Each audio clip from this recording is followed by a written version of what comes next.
Welcome to the Upward Running Podcast, where faith fuels your fitness journey. Welcome back to the Upward Running Podcast. This is your one stop each week to be motivated and inspired to get off the couch and onto the running trail where you can in turn inspire others to do the same. Amen. I am your running host, Dean Thompson. Did you forget who you are, Dean? Yeah. Coming to you once again from the Upward Sports Studio. We have a great story for you today. It's a man who was faced with a heart transplant and then God telling him to go in a different direction. Well, what did he do? We'll talk about that story, what he did and what happened, and I think you're going to love it. And then I'm going to share my thoughts on why we should stop comparing ourselves to others. And joining me for those stories and much more is Upward Running Director Mitchell Hollis. First of all, thanks for having me, Dean. I got a pretty cool God story this morning. All right. So I got a call yesterday that one of my longtime hunting buddies, he's been battling cancer.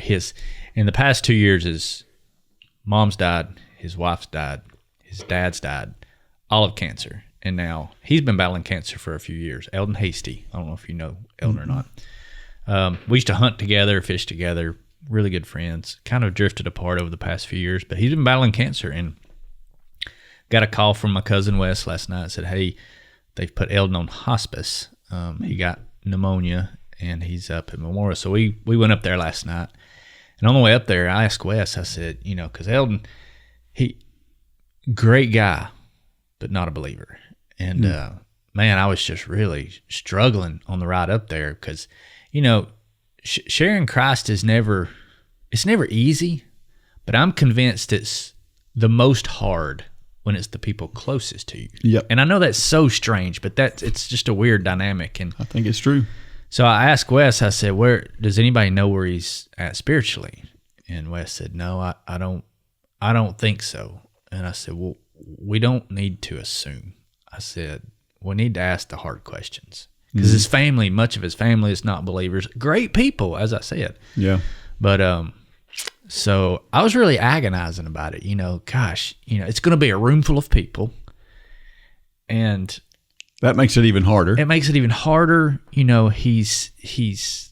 saying he's got a few days, at most. And so I was just really agonizing about it. So we get up there, and sure enough, it's the whole Hasty clan. You've heard the Hasty name around here. It's a big family. And so I finally got my way up to the bedside and was talking to Eldon, and it's like my heart was just racing. How am I going to do this? I kind of had it planned out in my head. And right when I was about to start asking the question, I was just going to lead with, Eldon, none of us are making it out here alive. What matters is where you're going to spend eternity. Mm-hmm. Right when I was about to say that, he said, "Mitchell, I got saved today." Oh, wow. And I high-fived him. I was like, "Then we're good. You're good." Oh, my goodness. And he said, "I'm not afraid of dying." And wow. So he's, they're wanting to put him on a ventilator. He's refused it. He's at perfect peace. Yeah. But coming home last night, I was really having a conversation with God, like, why did you let me agonize about this? And I think there were so many lessons in that. Reminds me of Abraham and Isaac. Exactly. Yeah. I was doubting. I can't, there's no way I can pull this off with this family standing around and all this. And God went ahead of me. Yeah. But he brought me right there and then said, "I've got this." What a great story. And so if you're out there, pray for the Hasty family. They've had a rough few years. Eldon's got 2 kids he's leaving behind. And so, but God that was my prayer last night. God, if you're ready to take him, do so peacefully.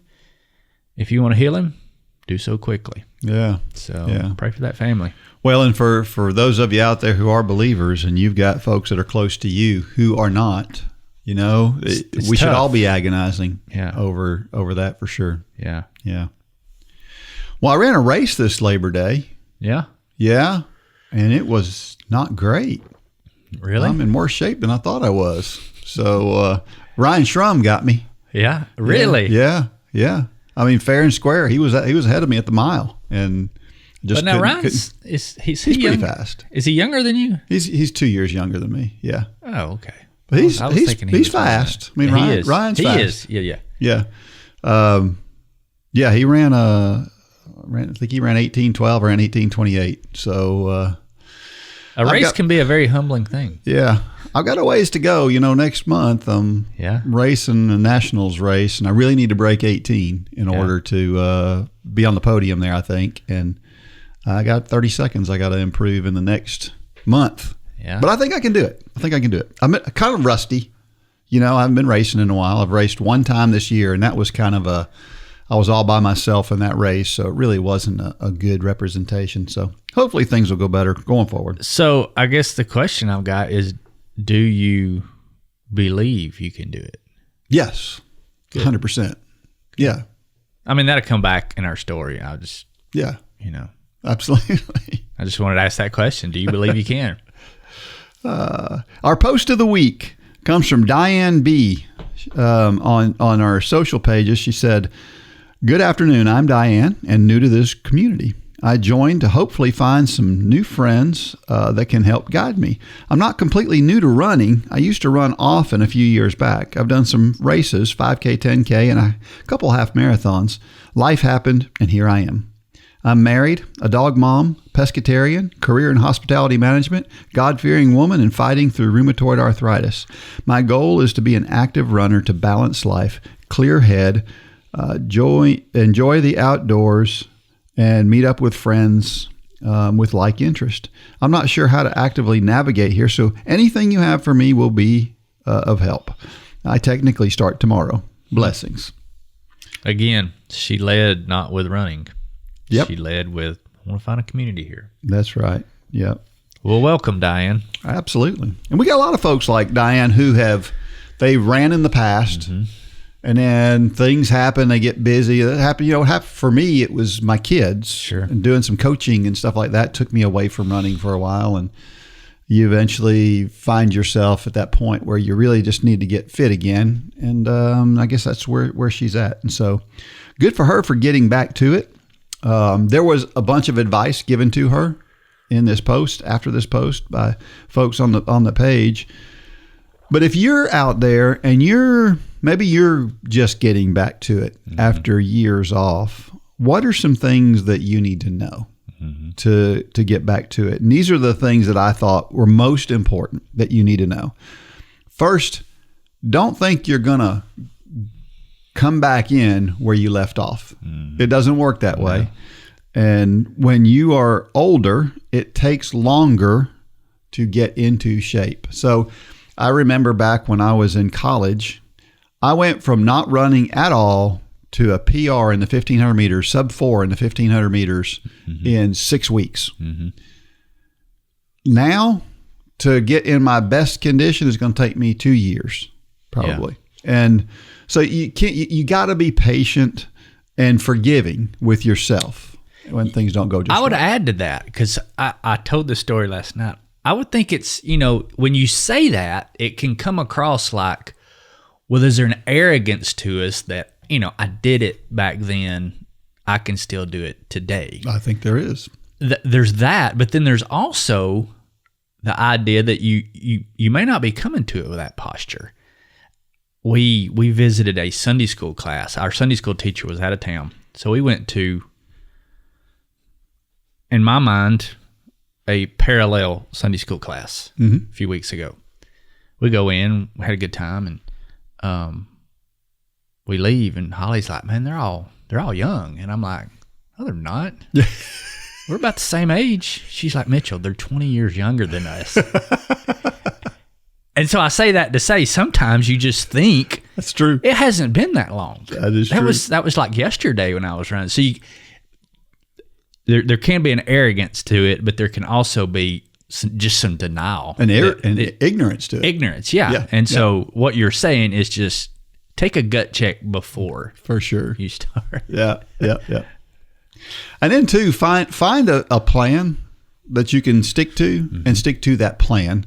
And don't, now if you have injuries and things like that, then you need to adjust the plan. But otherwise, stick to the plan, because what happens is when you haven't been doing it in a while, your brain is going to convince you you're doing something terrible to your body. Sure. And you're going to have to keep convincing your brain over and over, no, I'm not. I'm doing fine, and I just need to keep going. So stick to that plan unless there's an injury.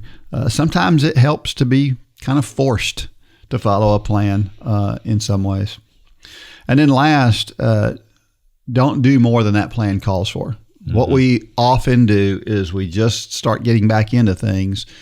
And if you've run before, the 5K challenge plan seems kind of silly. It seems like, well, I don't need to walk. I could just go out there and I can run for as long as I feel like I can run. And that's not a good idea. Sure. The best idea is to do what the plan calls for. Enjoy that walking while you can, because you're going to work yourself into a point where you're not going to walk and you're going to feel like it. Right. So go ahead and do it now. Yeah. While you can, and be patient. Again, back to that first point. Be patient, because it takes time. Sure. Those are good points, Dean. Our run of the week comes from Greg Chance. He said, "This one was a bit of an adventure. I was a little worried, but ran anyway. I didn't expect it to be sprinkling as I went out the door, but it was definitely a pleasant surprise. As I ran, the sky lit up with lightning to the south. I ran by a couple of guys walking their dogs, and one said, 'Don't get struck by lightning.' As I approached the first set of railroad tracks at 1.5 miles in, more lightning crossed the sky in front of me. I crossed the trestle, and it happened again.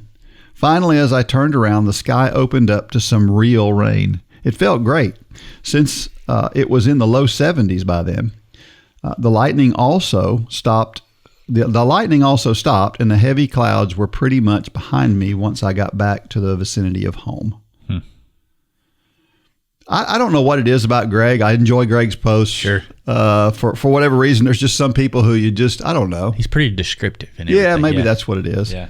And he sticks a lot to the running portion, and I like the running stuff, of course, But anyway, lightning, what should we know about lightning? So I thought I would look up some statistics on lightning, because I'd never really done that before. I mean, we know the dangers of lightning as far as what it can do.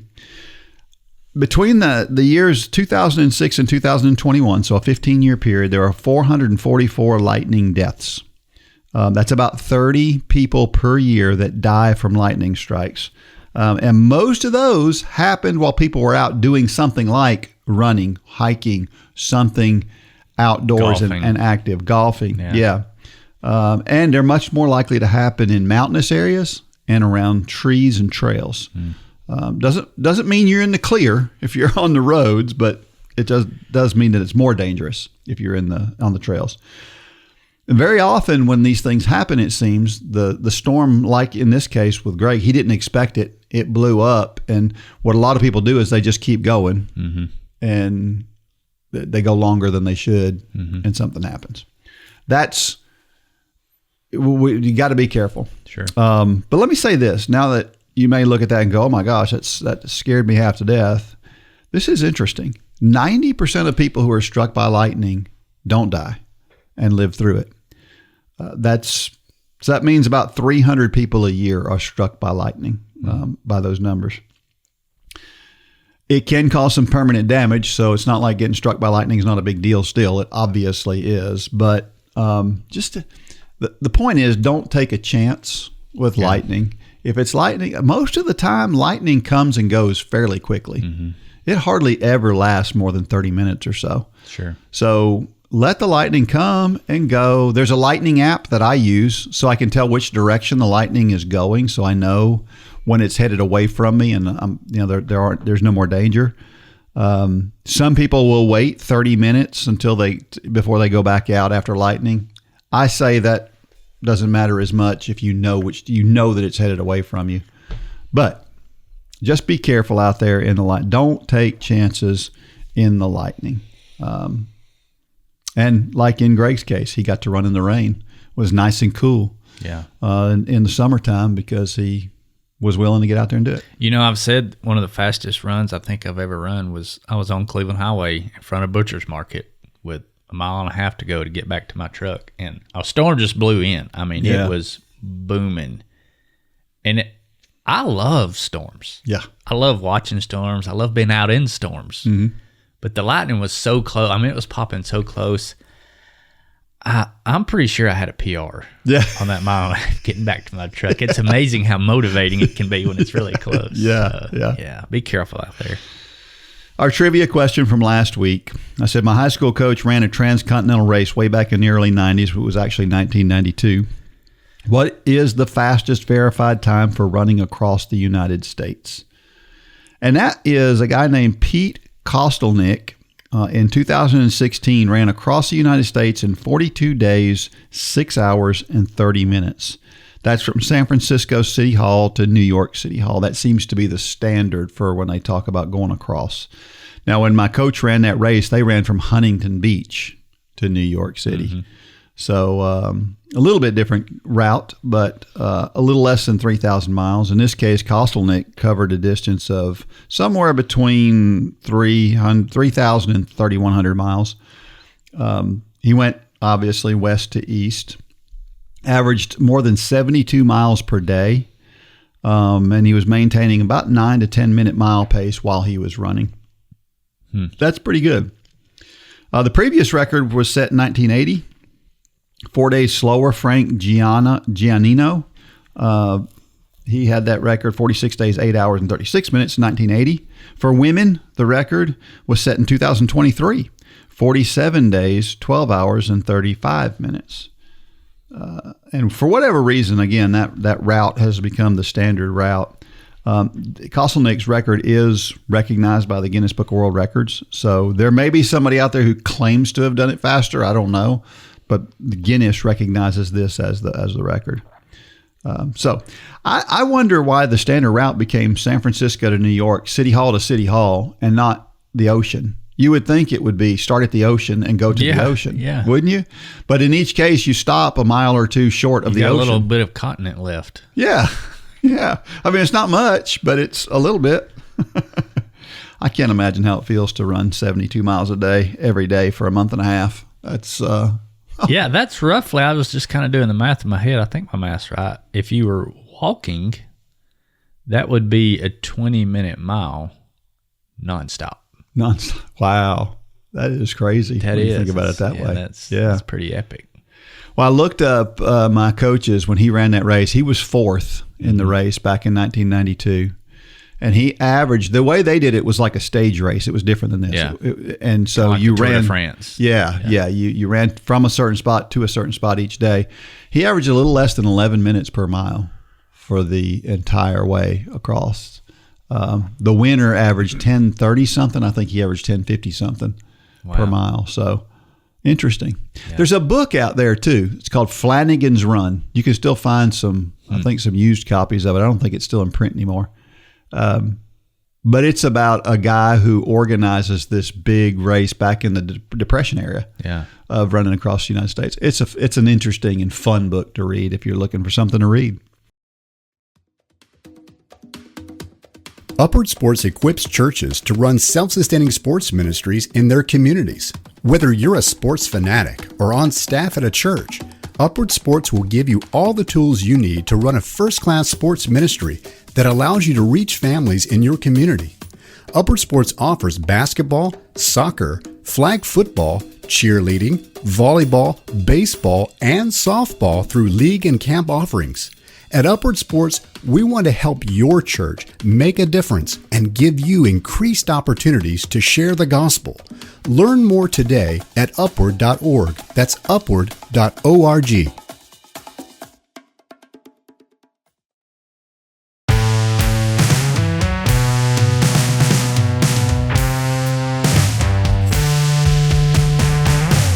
All right, Dean. So it finally happened. It did. It happened. I've been fighting it.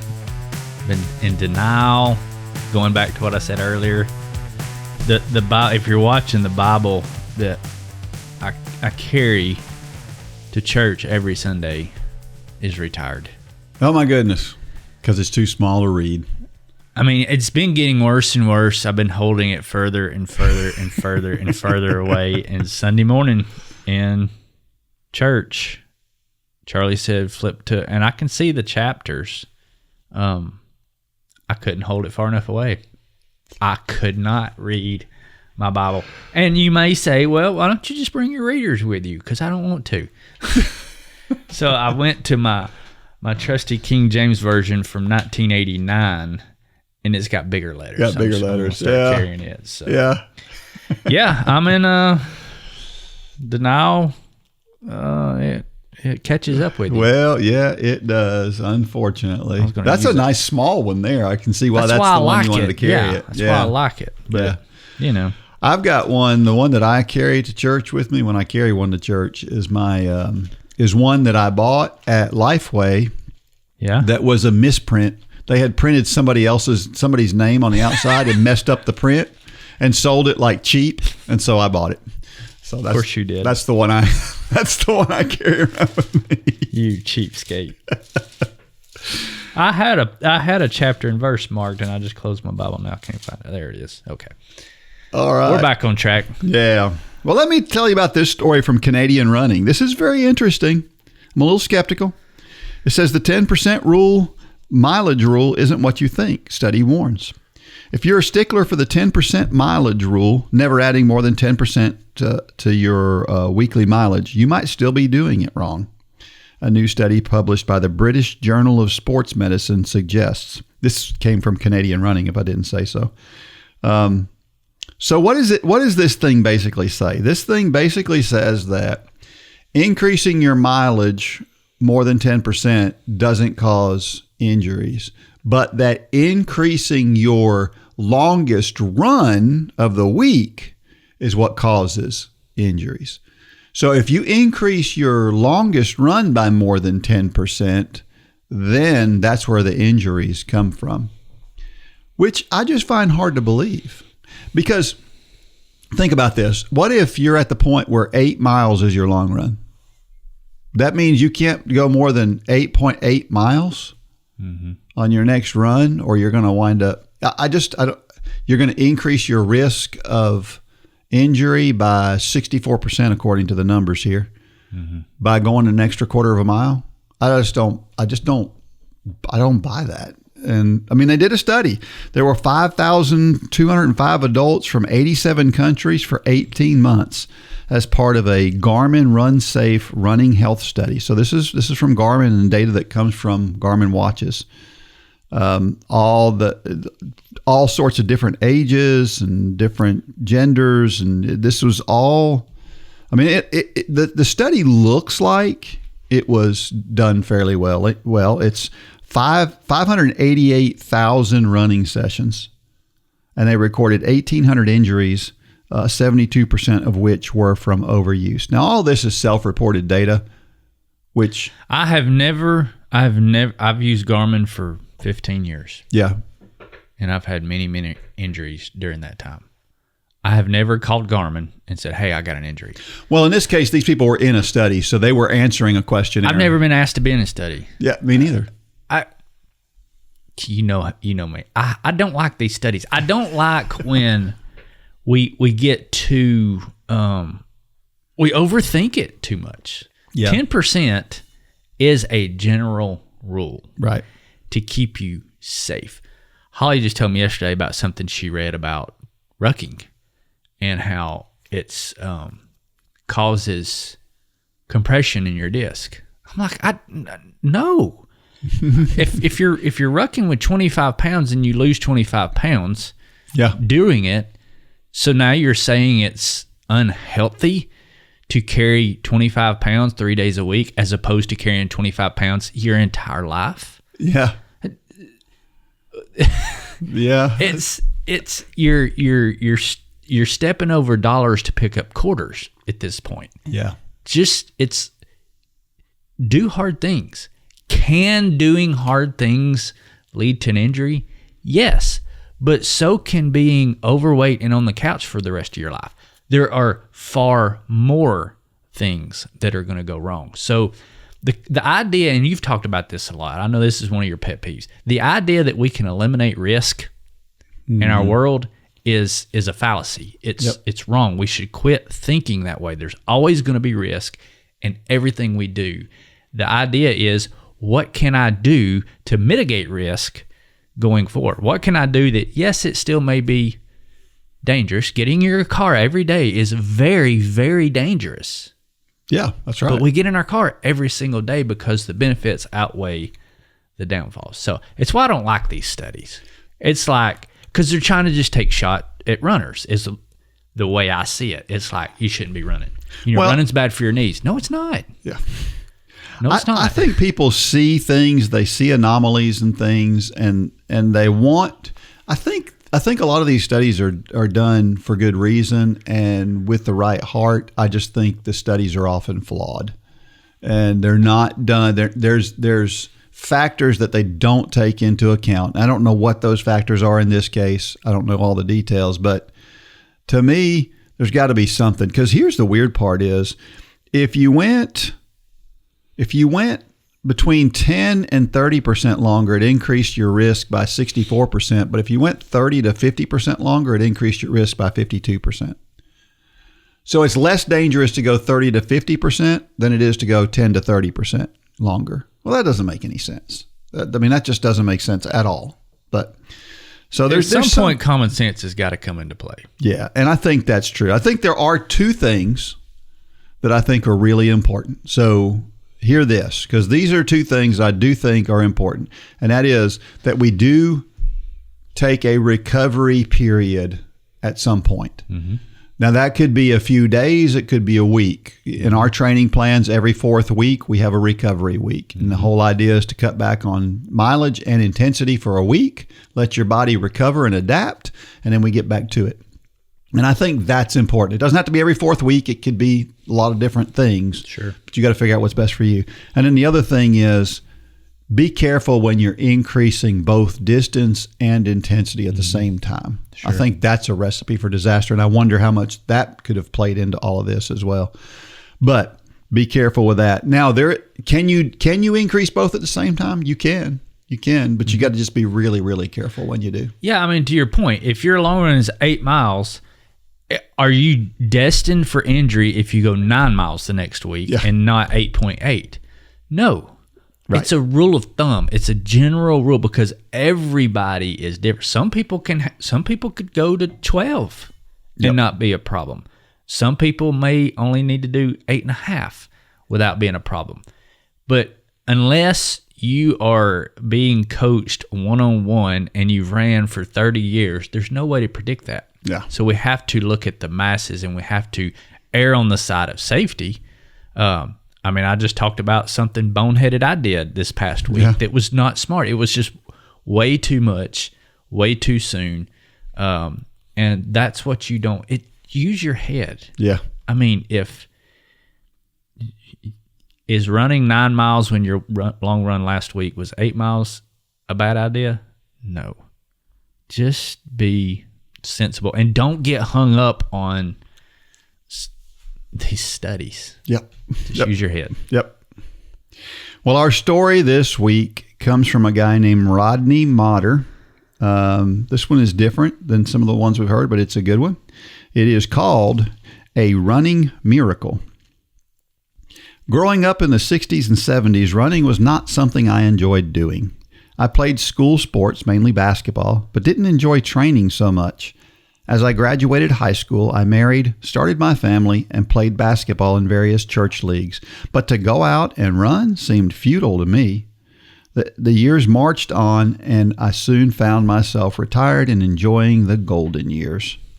My life took a sharp turn on February 28th, 2022. I hadn't been feeling well for several months, so I made an appointment with my doctor. Upon seeing me and running an EKG, I was sent to the emergency room. My heart was out of rhythm, and my ejection fraction was only 10 to 15%. Ejection fraction is a measurement of heart squeeze. Normal for a guy my age is 60 to 65%. The cardiologist at the local hospital could only recommend I be transferred to OSU in Columbus. On the way to Columbus, a young paramedic was watching over me. He told me he was in the seminary studying to be a pastor. Imagine that. God places a young believer in my path to watch over me. We gave praises to God all the way to Columbus, and I felt a gentle peace that evening that everything was going to be fine. God spoke to me and told me that I would be healed.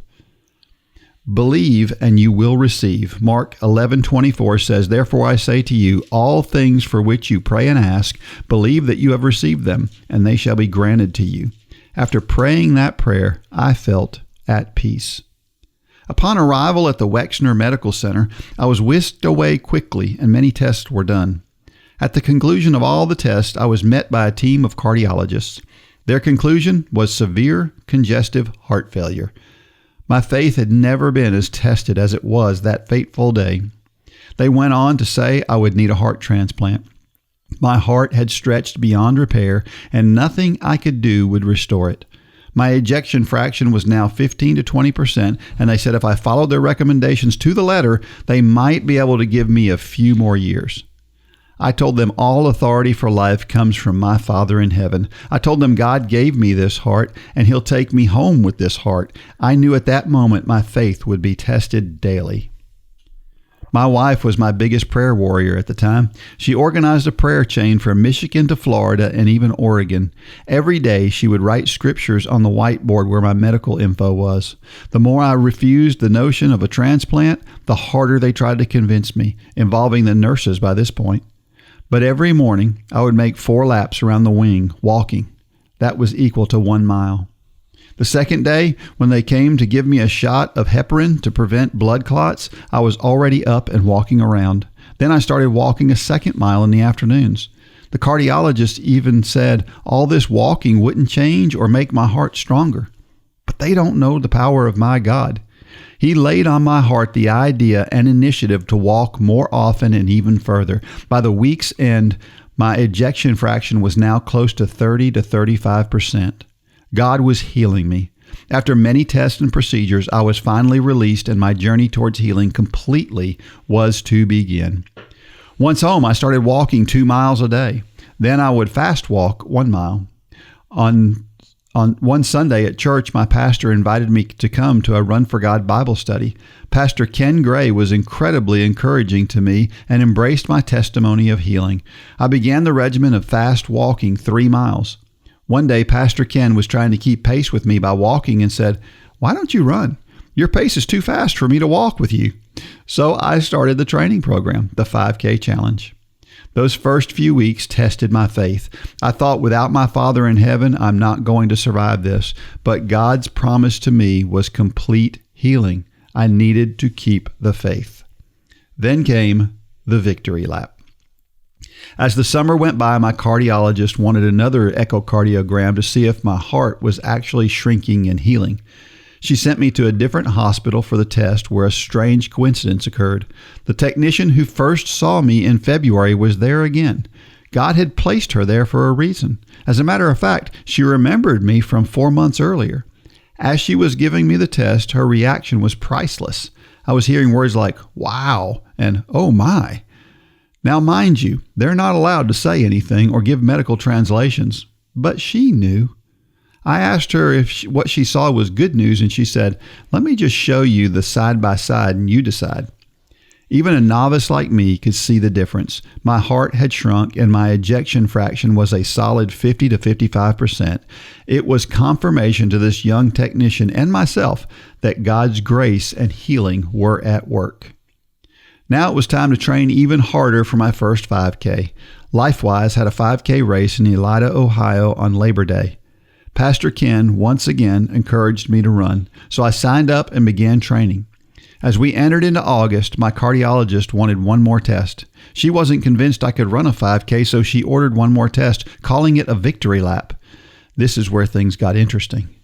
A young woman named Carrie was to be my tech for this victory lap procedure. She had been witnessing to a student about God's healing ways because the young student wasn't a believer. On my scheduled day that morning, a man had an MRI done on his brain for cancer. He'd been diagnosed earlier, and the cancer had progressed to stage 4. But when he went in, he said he was healed, and they wouldn't find any signs of cancer. Upon testing, he was right. His cancer was gone. Jesus Christ had completely healed this man. That afternoon, I walked in and declared to Carrie and this young tech that by his stripes I have been healed. I shared my testimony with this girl. As she finished my test, it showed a normal-sized heart with a 65% ejection fraction. God used me to help convince this young tech that he is real and still performs miracles today. That's the power of our Savior. With a clean bill of health, I ran my first 5K and finished with a 34:39 chip time. Last year, my second 5K was 32:57. I give God all the glory for his healing ways, and I promised him I'd run for him until my journey's end. I can do all things through Christ who strengthens me. As of this writing, I'm doing the Upward Running Bible study and will be running my third 5K plus a bonus turkey trot on Thanksgiving Day. God is so good. Man, what a great story, Rodney. I'm so glad he shared that. Yeah, me too. What boldness, too, to look at that and go, yeah, I know all these doctors, you're all telling me I need this heart transplant. But he's like, no. God's already made a promise to God. me. Yeah. You don't know my God. Yeah. How powerful that had to be to the people he was talking to that tech and the others, to hear him just boldly say, look, God's got this thing. And then for it to happen, I mean, that had to be a big impact. The question comes, it's the question I asked you earlier, and it's a question that I've been hearing, not a question, a statement that I've been hearing a lot here lately. And it's the concept of belief comes before ability. And it's a concept we don't give enough credit to. If God lays something on your heart, then the ability's there. But only if you believe. That's right. We're the only ones that can derail that. Yep. So many times God has a plan for our life. He's given us the idea. He's given us the ability, but the belief lies with us. Yeah. And so many times we just botch that up. We say we believe, and it's funny that we're going to get right into Mark 11:24. Maybe this God had me. He wanted me to see this for a reason, but when I looked at that and I flipped over, and I'm going to put my glasses on here because I can't see this Bible anymore, but I flipped to Mark 9:24 on accident. Complete accident this morning. Yeah. You know what Mark 9:24 says? This is the story of the father that brought his son to Jesus and said, "Can you heal him?" Mark 9:24 says, "Immediately the father of the child cried out with tears in his eyes, 'Lord, I believe, help my unbelief.'" That's where we are so often. Yeah. That's where I am all the time. I know, God, you are calling me to do this. I can see that you have given me the ability to do this. But somehow Mitchell botches things up in the process, and it's all because, if I'm being 100% honest, it's a lack of belief. Yeah. That's what it always is. Yep. Because if God lays it on your heart, then the ability's there. So there's only one thing that can happen. We can blame it on all these other things, which we're so good at. Yeah. But it is sheerly a lack of belief. We are that father. And you read that, the first time I read that, I was like, that doesn't make sense. It makes complete sense. It does when you think about it. I believe in Jesus. I believe that God can do anything through me a lot of the times. And that can sound very off-putting to say that, but it's very true. It's true. It's true. And so one of our prayers, you talk about prayers on down in here somewhere. One of our prayers needs to be the prayer of that father. Absolutely. God, help my unbelief, because if we don't vocalize that, if we don't give a voice to that, if we just keep pushing it down, we'll never break away from the bondage of unbelief. Absolutely. Let's talk about Mark 11:24. "Therefore I say to you, whatever things you ask when you pray, believe that you will receive them and you will have them." Do we do that? I don't think we do. No. Most of the time we don't. I think we get to the point sometimes where we maybe we do, but man, it takes a lot of prayer to get there, right? This story, of course, is embedded in the story of the fig tree. Jesus had cursed the fig tree earlier, and when they walked back by it again, the tree is withered because of what he said. This is I really like what this says about this verse in this commentary I found. It said Mark 11:24 means that when praying, believers should have faith and trust that God has already answered their prayers. Jesus teaches that whatever is asked in prayer, if believed to be received, will be granted. This emphasis is important. This emphasizes the importance of the faith in the power of prayer, not as a way to manipulate God into giving whatever is wanted, but trusting that God listens and answers prayers according to His will. This is the key. The verse encourages praying with confidence based on God's word and aligning one's desires with God's purposes. Prayers asked in harmony with God's will. That's the key. Harmony with God's will, with the right intentions and faith, are assured of being heard and answered. The whole idea here is because when you hear that verse and whatever I pray for, God's going to answer affirmatively, is just sounds crazy. It sounds like you're saying whatever I pray for, God's going to give me. And it's true if you're praying for what God wants you to pray for. That's the whole key to this thing. Let me say it this way, because we can get off the rails when talking about this. Yeah. But the difference is, you said you need to break what? 18? Yeah. In this race coming up. So that's Dean's desire. Yep. So for you, I'm trying to figure out how to say this the most succinct way. For you to pray, God, help me break 18. Just because you want to break 18, chances are that prayer's not going to get answered. Right. It may, but this is out of you. But let's say God laid it on your heart. Dean, I want you to break 17 because I'm going to do something with that. God plants that seed in your heart. Now, to Dean, that's crazy talk. Yeah. That I'm 60 years old or about to be 60 years old. That ain't going to happen, God. That's where God gets interesting. Yeah. And that's where, if we will surrender, if we will be that Father that I just talked about and say, God, I know you're laying this on my heart. Help my unbelief. Because if I can get the belief, I know that you've already provided the ability. That is praying in God's will. Yeah. One, you're not going to break 18. The other, you're going to break 17. Yeah. And that's, I don't know if that makes sense the way I'm trying to say that, but it's the things that God lays on our heart are often the things that we need to pray the most about, because those things aren't going to happen unless we believe that they're going to happen. And that can get into all other kind of debates theologically. But I believe, and I think that's what this commentary is saying, is we need to pray for the courage, the belief, the strength, all these things in the things that God is laying on our hearts. And if you're certain, Rodney was certain.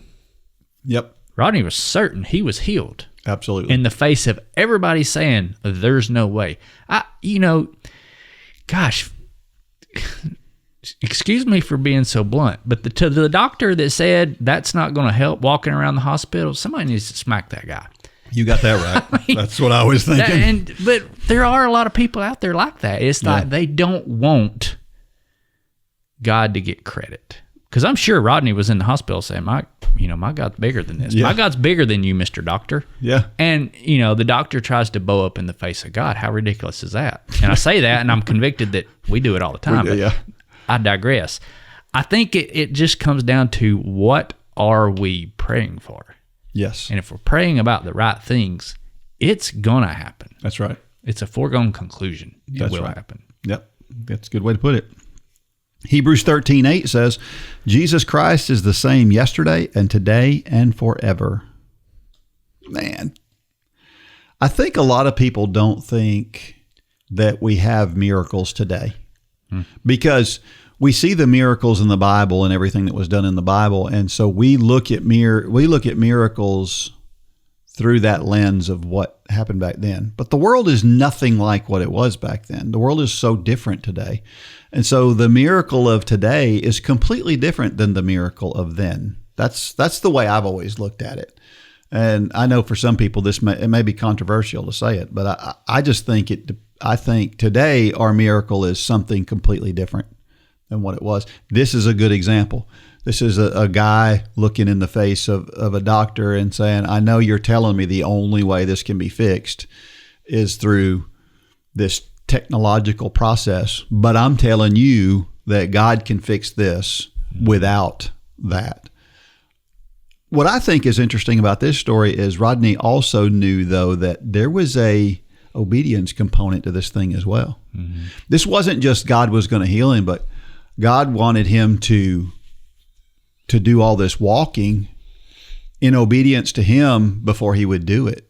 And I think I think that's an interesting component here, is that it's not just it wasn't just I'm going to heal you, but I'm going to heal you, but I want you to do these things just to prove maybe that you believe that I'm going to heal you. Does that make sense? Yeah. Yeah. I think our miracles today are just as mighty, but I think the problem we have today is we have so many other ways of explaining them away. Mm-hmm. That was the medication, or that was this, or that was that.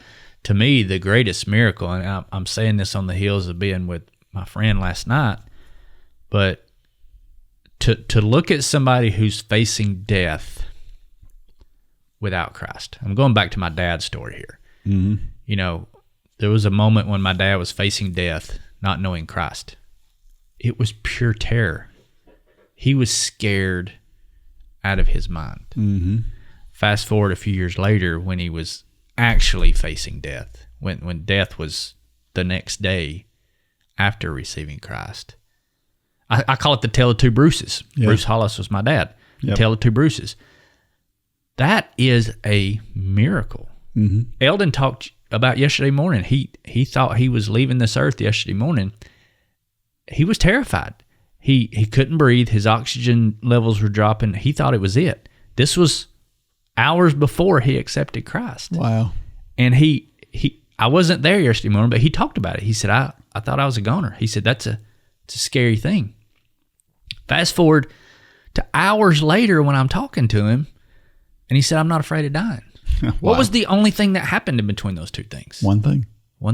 Mm-hmm. He surrendered his life to Christ, and he said, I'm not afraid of dying. That was his exact word. It gives me cold chills to say it. Yeah, I bet. Because he was just, and I don't even know if he put the two together, because he was describing that morning. He was like, man, I thought I was a goner. And he said, that was a wake-up call. Yeah. I was scared. Yeah. He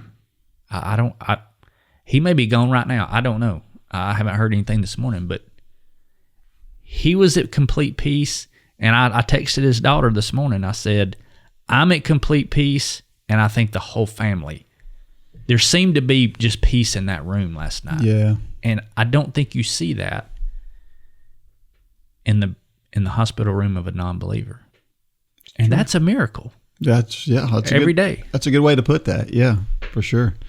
And I think we have this, for example, let's say there's a wreck. You get held up in traffic, and then there's a wreck where you would have been had there not been traffic. Is that a miracle? Mm-hmm. Or is it not a miracle? And you know what I'm saying?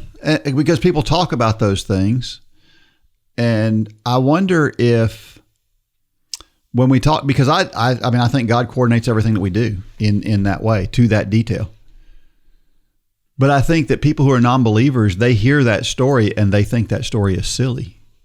But in our mind, as believers, we know that God organizes our lives down to that kind of a detail. I don't know. That's a miracle that you could have today that you would never have had back in Jesus's time, obviously. So we can park here for a long time.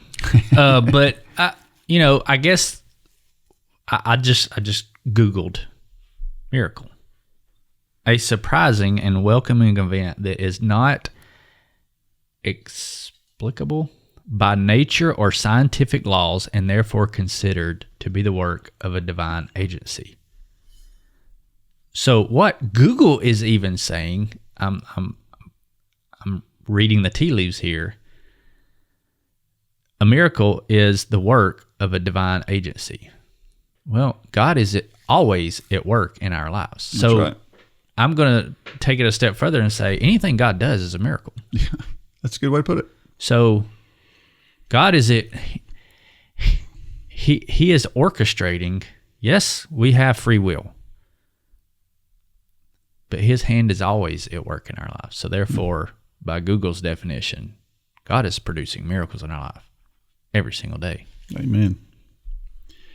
Philippians 4:13, I can do all things through Christ who strengthens me.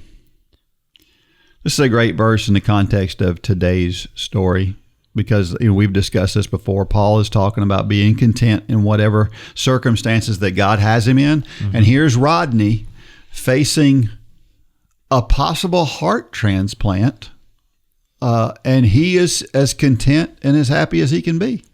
And he understands that God's got this whole thing. And this is the exact thing that you picture Paul being content in. I mean, this verse is perfect for this situation, isn't it? Yeah, for sure. Question: do you have faith? And then how strong is your faith? I think I've got the faith of that father that we talked about. Yeah. I don't think we'll ever be perfect in that. Our goal should be to be better today than we were yesterday. And I think in my life, I am. Yep. Look at both of our lives 15 years ago. We're miles further today than we were then. We're nowhere near Jesus. Yeah. But the charge, the command, the goal is to get better and better and better. Yeah. And if we're doing that, then we're drawing closer to Him. I was thinking about this from Darren Lewis's standpoint. Mm-hmm. Darren Lewis just faced a serious surgery. And the way that he faced that, there's a lot of talk these days about men and about derogatory things about men and what a man is supposed to look like. Mm-hmm. To me, the way that he handled that whole thing was the definition of who a man in Christ is, because he was cognizant of all the people around him and the impact that the way that he dealt with that was not only affecting him, but all those around him. Yeah. He understood that people were going to look at him and think, well, if his faith wavers in that moment, then other people are going to look at him and go, oh, his faith is strong until things get tough. Mm-hmm. But he didn't do that. His faith became stronger in that moment, which is exactly what God calls us to be. Yeah. And I just think that's a great example of who we are to be in Christ, and especially for men. Sure. Another question: when we run for God, are we fully meditating and praying for strength? Well, I pray a lot more if it's a really hard workout. So, no, I'm just kidding. Well, I was thinking about this. In today's world, I think it's a lot harder to be reliant upon God. And I say that because we've got so many things out there that get in the way that are just distractions. I was thinking about the number of things that I have to keep charged these days. Back 20 years ago, we didn't really have to charge almost anything.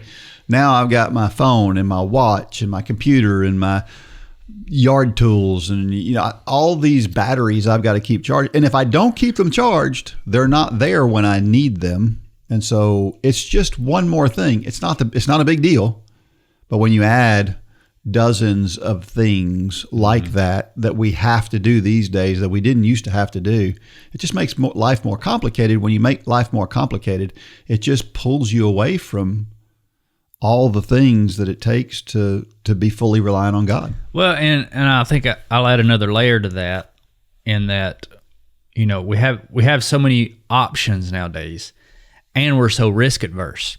You know, we analyze risk. We want to do the things that require the least amount of risk. Mm-hmm. Walking for God, or running for God, or living for Christ requires, from an earthly standpoint, a lot of risk. And so boldness, which is how we should live our life for Christ, becomes not as popular. But true boldness is putting your faith into action when the only thing you have to fall back on is what you claim to put your faith in. Now, that can sound like a tongue twister, but true boldness is God saying, going back up to Rodney's story, God saying this. True boldness is taking what God said and running with it. And going to a doctor and telling a doctor, yeah, I don't think I want to do what you want me to do. Yeah. Or God saying, do this, and you sell everything and you move to Africa like our friend the Queens. Or do this, and you leave your job and you go do this. Because in those moments, if God doesn't show up, it will utterly fail. But those are so many times where God works the most power, because it's in those moments that we can't take credit. Mm-hmm. The credit is completely stripped away from us. The only place it can be put is on God. It's the story of this ministry. It's the story of you coming to this ministry. Yep. It's the most powerful stories in our life is where we just step out and we do things it's going to be a catastrophe if God doesn't show up. Yep, that's right. Last question. Have you ever felt God gave you very clear direction to do something the experts told you not to do? I was thinking about this from a marriage standpoint. I remember when my youngest son wanted to get married, and I didn't think he should. I didn't think he was ready. I thought they were too young. There were all sorts of reasons why I didn't think it was a good idea. Well, now it's 13 years later. They're as happy as they can be. Great couple. And I was wrong about the way that I felt about that marriage. And I think that so often, especially today, we find the experts are just wrong about stuff anyway. Mm-hmm. So I feel like in a weird way, it's become easier to follow God in that way, because 10, 20 years ago, if you said, I'm not going to follow what the experts are telling me, you were looked at as like a real kook. A radical. Yeah, you were radical. These days, it's like, oh, well, there's a lot of people not following the experts. Does that make sense? Yeah. Yeah. So I feel like in a weird way, because our society and we can't trust what the experts say so often these days, I feel like we're in a better place because of that in some ways. There's kind of a test case going on for this right now that it's not something big, but it's kind of exactly what you're talking about. So, do you know the name Nick Bare? Yeah. So Bare Performance Nutrition. Mm-hmm. Nick is a guy that my two boys have followed for years. Yeah, you talked about him last week. He does protein and all this stuff. And yeah, I talked about him last week. So Chad Wright was on his podcast. That's where I first started listening to his podcast. Since last week, I've listened to a lot more of his podcast. Nick, he was your typical sports nutrition, go hard, go one more is his tagline. Just, I mean, heavy metal when you're watching his YouTube videos. And last week we talked about when Chad Wright was on his podcast. Chad's a very outspoken Navy SEAL, outspoken Christian, ultra marathoner. Chad was talking about how, sometimes I wonder why I'm doing this. And Nick said something very revealing. He said, keep doing what you're doing because you give people like me the confidence to hopefully do what you do. Mm-hmm. And I found out that Nick, just a few years ago, gave his life to Christ. So I've never followed him. So I just started watching him, and I watched some of his old videos. He wasn't bad. I mean, they were great, highly produced videos, but they weren't pointing to Christ. Yeah. And since that encounter with Chad, again, this is why it's so important for us to be a witness, for us to live our everyday life for Christ, because people are watching. Nick was watching Chad. Mm-hmm. Since that podcast, I noticed that one of Nick's, he videos his training regiment. And so he's training for an Ironman right now. And he was doing a bike workout the other day, and he had praise and worship music blaring in his headphones.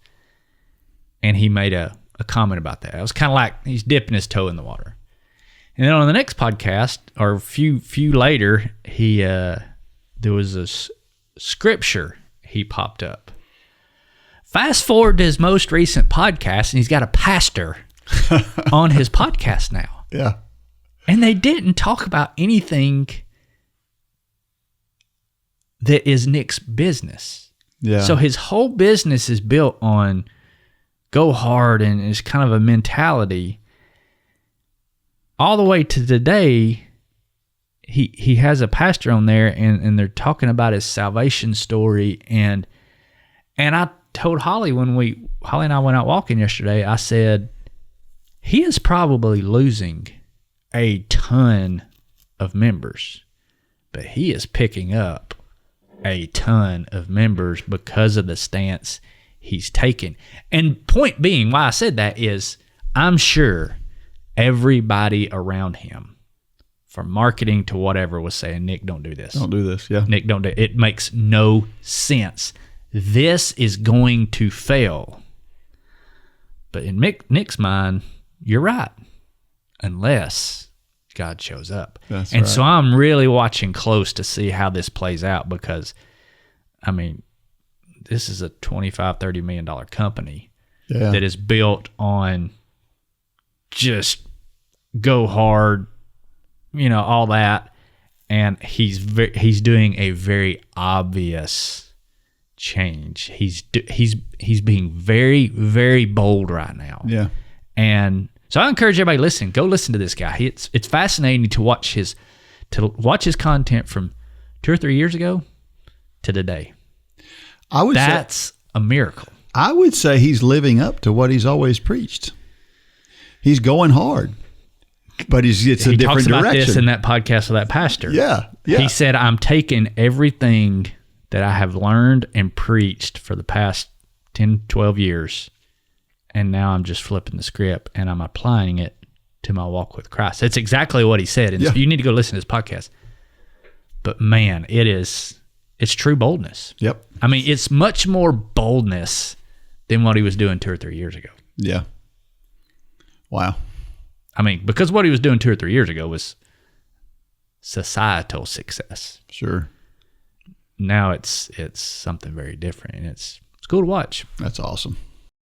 Upward Running is the best way to stay motivated for your fitness and faith journeys. You get these weekly podcasts, but there's so much more. We have proven training plans available for you, whether you're just at the beginning of your fitness quest or you've been running for 20 years. We have something for everyone, and it doesn't matter where you are with God either. We have something for you there too. If you're not a member, join today at upwardrunning.com. It is the best value you'll find to fuel both your faith and your fitness.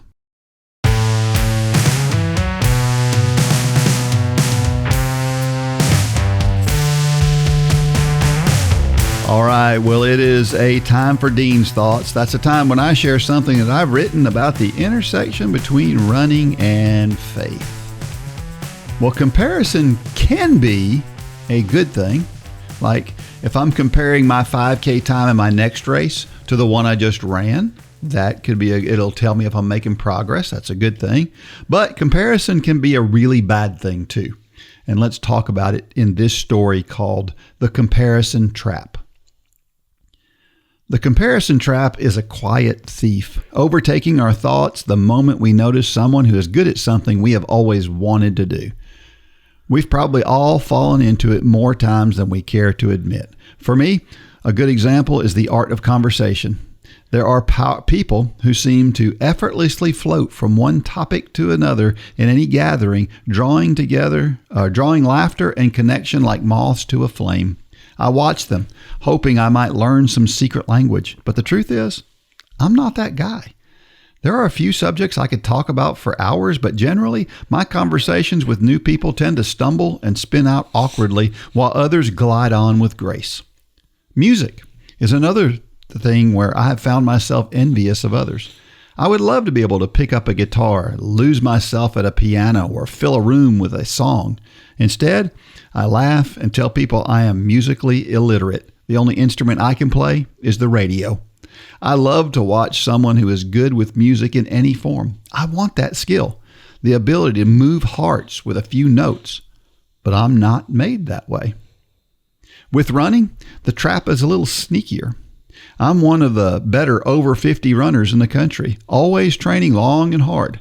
My closet overflows with medals. My days are powered by miles. Yet even these achievements lose their shine when I hear about others, like a runner my exact age who just ran 16:50 for a 5K.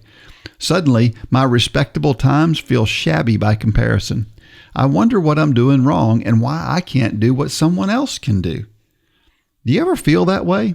Longing for someone else's ability to run longer, faster, or with more apparent joy?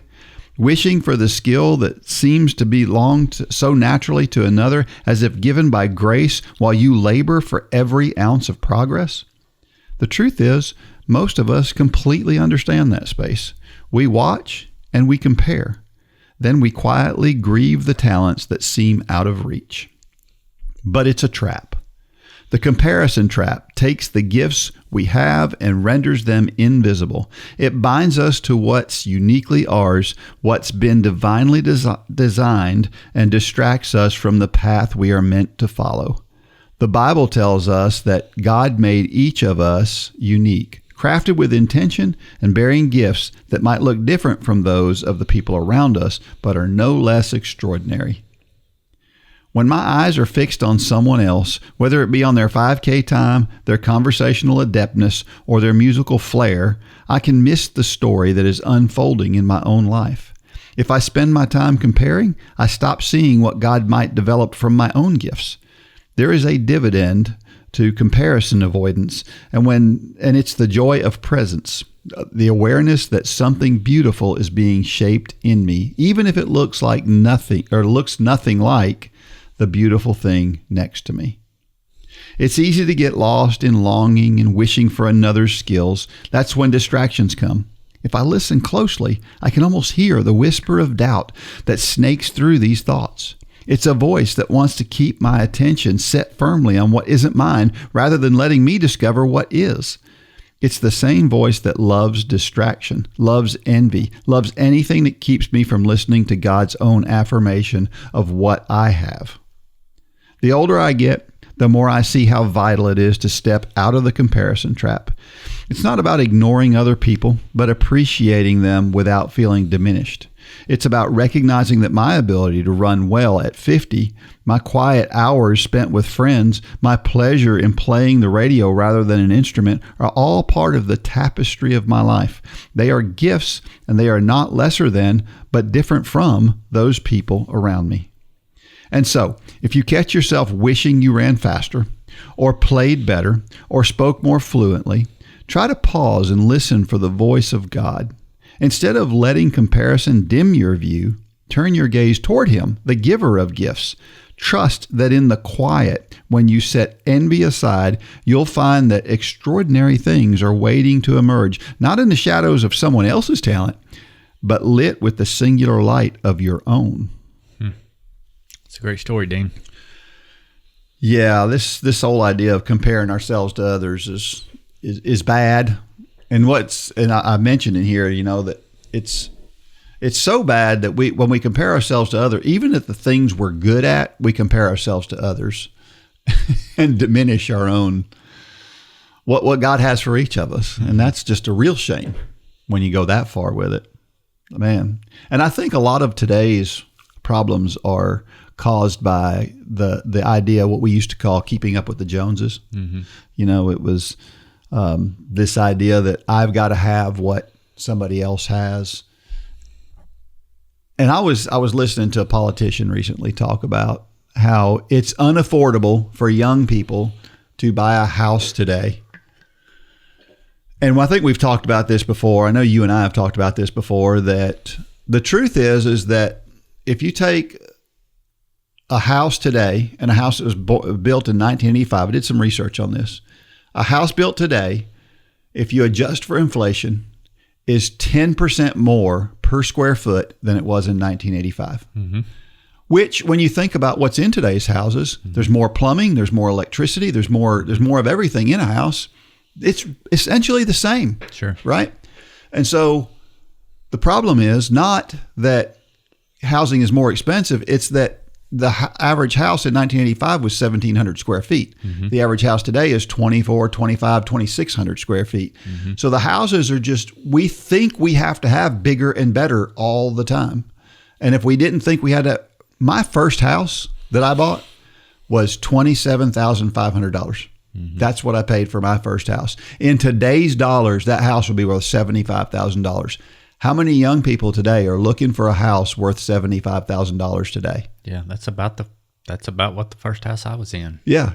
The difference today is, drive around and you see this.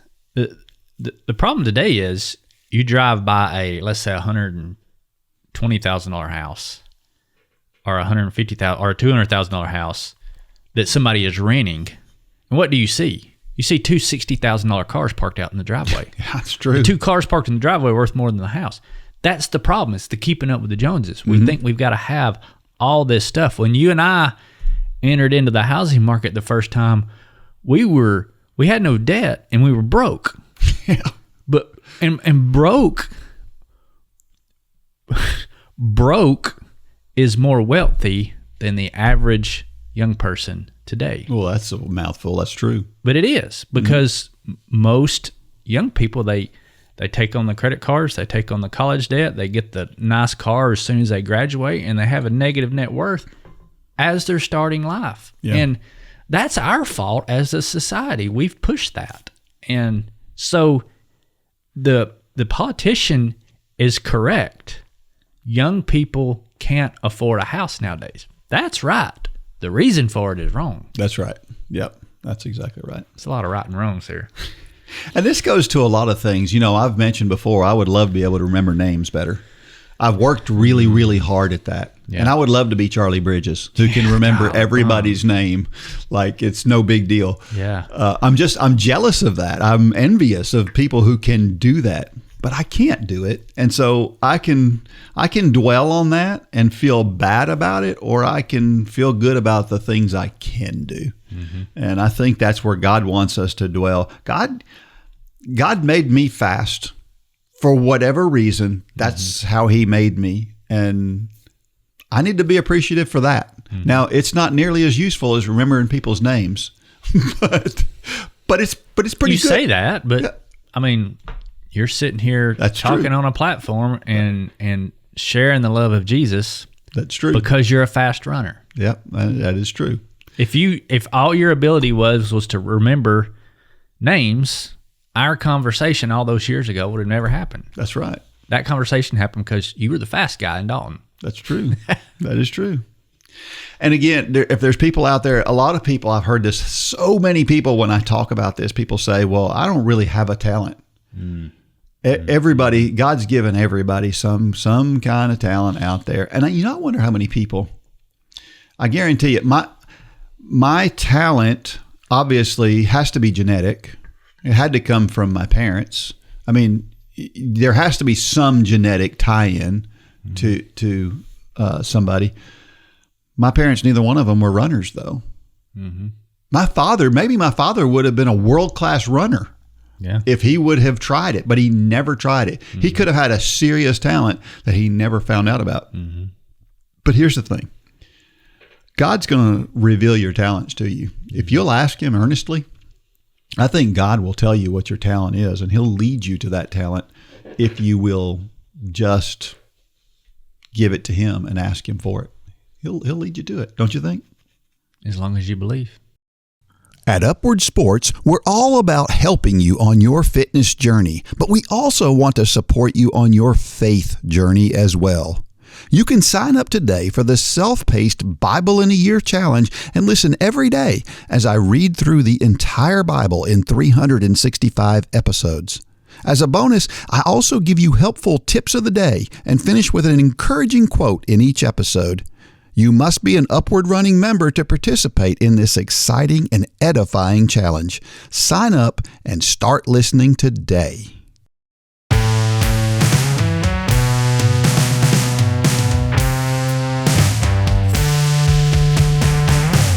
Every week I share a reason why running and or walking is so awesome. But you know, there are so many ways with running and walking to challenge yourself. We talked about one time a guy who was running across Africa. We've talked about people doing all sorts of crazy things. We've talked before about me running 50 marathons in 50 states in 50 days. That would be a lot of fun to do. I added to that in my text. You didn't seem too pumped about it. I said, if you run 50 marathons, 50 states, 50 days, I'll ruck 50 states, 5 miles a day with 50 pounds on my back. Sounds reasonable. And I'll drive the RV. Yeah. We just need somebody to fund that. Yeah. So again, if you're out there and you can come ride with us. Yeah. Yeah. Participate in any way you want. Yeah. Yep. Well, I think that would be so incredible. It would be. Funding, it's the issue. Yes. Yeah. So, but anyway, these big challenges, there's lots of things out there. And it doesn't have to be that big. It can be a very small thing. It can be trying to run longer than you've ever run before, a little faster than you've ever tried to run before. There's a lot of different ways to challenge yourself with running and walking, and I just think that's a cool thing about it, for sure. Well, the World Athletics Championships started on the 13th of September. It's going on right now. So let's go through every race and the field events one by one. Just kidding. No. No, Dean. I like these track meets that take a full week. Really? Because they spread stuff out, and you feel like the athletes are really able to get the most out of themselves. You know what I mean? There's not they're not having to rush around, not trying to run 2 events in the same day and that kind of thing. And I just think that. But isn't that part of the draw? I mean, isn't that part of the draw to track and field is you've got to learn how to. Not in the World Championships. Well, you still have to go through rounds. Yeah. There are still going through rounds, but I don't know. This World Championships is taking place in Tokyo, Japan. Japan's not a particularly huge track and field powerhouse, but I guess that's a good place to have it. But Japan does have one person who is one of my favorite track and field athletes. You've never heard of her. Her name is Nozomi Tanaka. Never heard of her. Nozomi Tanaka is in almost every race I ever see on TV. She's in it. She shows up at every track meet. And I love that. She's got this little bouncy style. She's a little short thing. Mm-hmm. And I just love to watch her run because she just looks like she's being joyful when she runs. It reminds me of Femke Bol. You've seen Femke Bol run. No. Yeah, you have. She was running against Sydney in the 400 hurdles. Okay. But she's another one. She shows up at a lot of track meets, and she just looks joyful. She's always smiling, always having a good time. And anyway, I like people like that. And what I think is interesting is, which is better? Which do you think? Let's have a little debate here. Which is better? Somebody who races a lot or somebody who races very selectively? Like Femke Bol races a lot. Sydney McLaughlin of Roni races very little. Which do you think is better? I don't think there is a better. Yeah. I think you're right. I think it depends on the person a lot. Yeah. Because I think races are really good training. It depends on how you organize the training around those races. I think the more you race, the better you get at racing.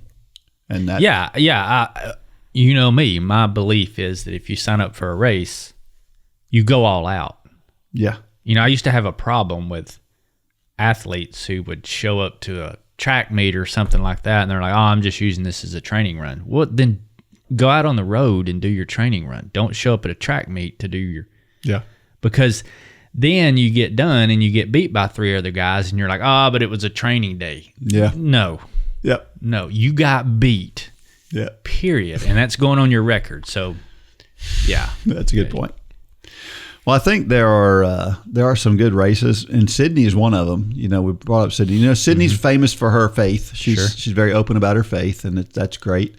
She's running the flat 400 this time, and this is not going to be a cakewalk. Yeah. You know, she's that 400 hurdles. She's been so much better than everybody else. You knew she was going to win. This 400, I'm not even sure she's going to be the favorite. Really? Marlady Polino and Sid Nasser. They're going to be at least equal to her. But she's the fastest American, right? She's the fastest American. Okay. Yes, but neither one of them are Americans, and so it should be a great race. My money's still on Sydney, just because I feel like she is as tough a competitor as there is. Mm-hmm. I think she'll kill herself to beat you, and it's going to be interesting because Paulino's that way too. Maybe I should know this, but has Sydney ever raced a flat 400 against the best in the world? No. So we don't know. We don't know. Yeah, because even the American Championship, she was cruising at the end. Yep.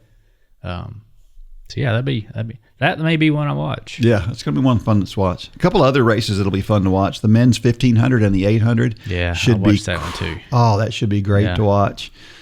And I'll be cheering for the high schooler. I think we may be seeing right now one of the greatest middle distance athletes ascending that we've ever seen, and I'm not talking about the high schooler. Who are you talking about? I'm talking about Niels Laros.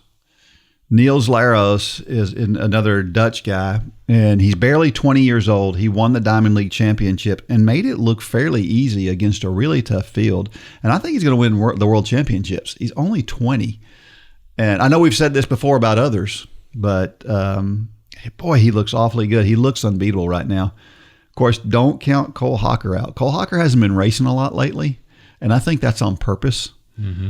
And I think he's very good at peaking at the right times, and I think he's going to be peaked for World Championships. This is going to be a great race between Niels Laros and Cole Hocker, I believe. So are you and Lane and Patton going to do a breakdown of the World Championship? I think so. Yeah? I think so. Yeah, probably next week. Yeah. Yep. Cool. It should come out before this is actually out. Yeah. So the men's and women's 100 is going to be good too. Melissa Jefferson Wooden, I don't think she's lost this year in the 100. And then Julian Alfred, the Olympic champion, that should be a good matchup. And then of course Noah Lyles and Kashane Thompson. Noah's been closing on Kashane, so it's going to be interesting to see if Kashane can hold him off in the World Championship. So those should be good races. So watch those championships. It should be fun. And I love meets where I can cheer for the country, for our country. Yeah. It's a lot of fun. Our trivia question for this week, since we're talking about World Athletic Championships, who has won the most World Athletic Championship medals? So World Athletic Championships, is that track and field or is that just track? That's track and field. I'm thinking of Diamond League. Yeah. Diamond League is only track, right? No, it's track and field. Oh, it is? Yep. Wow. Is there something out there that's only track? The recent That's the thing what Michael Johnson did. Yeah. Yeah, it was only track. Yeah. Yep, for sure. And then the thing that women's meet that they have over in Los Angeles every year. I can't remember the name of it right now, but it's got only track. Anyway, if you know the answer to that, send it to dean@upward.org. And if you're the first member to send that in, you will win $20 off in the store. Our motivational thought of this week comes from Martin Luther King Jr. He said, "You don't have to see the whole staircase. Just take the first step." Great words of wisdom there. Boy, no kidding. That's hard for a lot of people. A lot of people are just paralyzed. If they can't see the entire way and they don't feel like they're completely organized to make it to the finish line, they don't want to start. But there's a lot of times where you have to get on the course before you can see the finish line. And if that's the case, you just got to do it. Take a step. And there's a lot of people in the 5K challenge who didn't think they could ever run a 5K, but they decided, well, I'm going to try it and see how it goes. Yeah. And they do it. So, good stuff. That's the way God often wants us to go on our spiritual journey too, like Abraham. Just take that step and I'll show you where you need to go. Sure. All right. 286 episodes in, and we appreciate you for listening. Thank you so much. Make sure that you're sharing this with other folks and liking and subscribing and all the stuff. And until next week, may God bless every step of every run and or walk. Go out there and shine your light. Good job, Dean. For more information about Upward Running, visit upwardrunning.com. If you have questions about your salvation, click on the Peace with God tab. There is nothing more important. Thanks for joining us today.